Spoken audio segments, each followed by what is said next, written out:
Well, class, we're on the home stretch here in the last week. Just hope you enjoyed the course, and I tried to really take you across a number of things maybe you hadn't been exposed to before and give you some support in the classroom as well as the school and your communications. When you leave here and you walk across our stage and pick up the diploma, you'll be a DSU grad forever. And then there's some expectations that go with that. Our grads in teaching, especially in special ed, are expected to have a foundational knowledge of technology. Now, I know a number of you have said to me that this isn't your thing, but hopefully it'll be enough of your thing that you'll be able to adapt, because we're not even near where we're going in technology. Can you imagine what we'll be talking about 5, 10 years from now? Some of the things that I showed you here today will be archaic.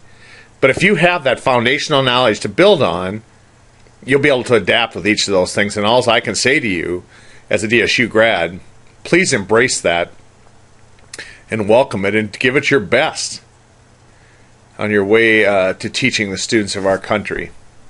Now, here's the last week what I need you to do. First of all, this evaluation rating form, let me give you this first, the course evaluation. Please do the course evaluation with your student ID. If you don't, they give me a whole bunch of business. And there's 11 of you in this class, and I have trouble in the past of not getting these in. So please take the time and do the course evaluation. Then this, where I'm going to ask you to rate each of the projects that we did. And I've got them listed here. And you may have to go back and review what they were. And I apologize, I wasn't quite sure how to do it and get them all in, so I grouped them a little bit by weeks that we did them. For example, we started out with Google. We did Google Chat, Google Hangout, Google Call, Google Circles. So the rating scale is this. 1 is you're not very likely to use this, meaning some of these, or 10, I like this one and will be using it. And you can go any place in between here. You know, just give me an idea. And I say that's what really doesn't work here for some of these, because some of these you'll use and some you won't. But if you'd give me some comments, I left a comment box with each one also, as you can see here. So, and you don't have to do comments if you don't want to, but I would appreciate it. That'll help me. But I just want to keep this course moving forward, keep it fresh, see what else I can put into it. But if you'd give me your feedback on these, that'd be great. This one here was the Google Calendar and the Drive, which is the Google Documents. Google Photos, maybe not so much, but the Drive, Google Docs, it's really an up-and-coming thing. And then this one here, Google Sites, which is their wiki, and Google Maps, and then, of course, Google Forms. And again, maybe here in the comments you could comment on each of those. And then the Dropbox account with shared folders, how you can share a folder to folks, and some comments on that. We got one extra one in here. I have to get this out.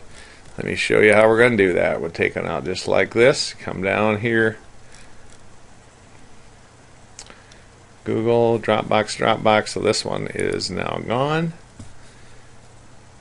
I should be able to update that. Okay. I hope I've got this to take out too then.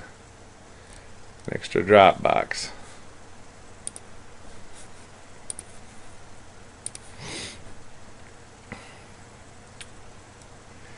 Okay, here it is, Dropbox account with the shared folders. And then we started Microsoft Word. In the first week we did forms and adding comments, reviewing and tracking and visual changes.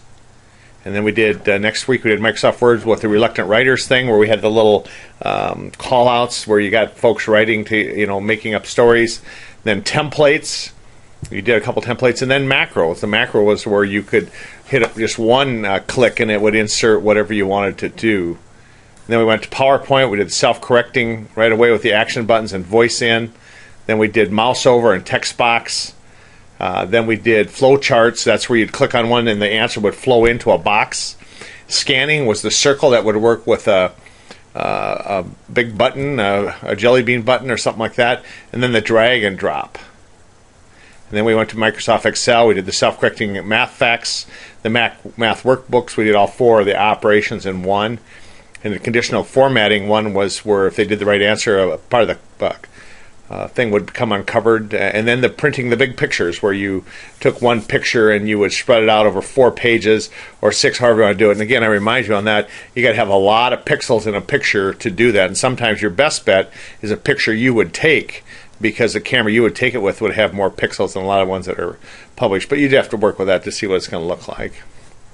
And then next, Excel self-correcting spelling with voice. We inserted the voice, they could give the spelling test to themselves.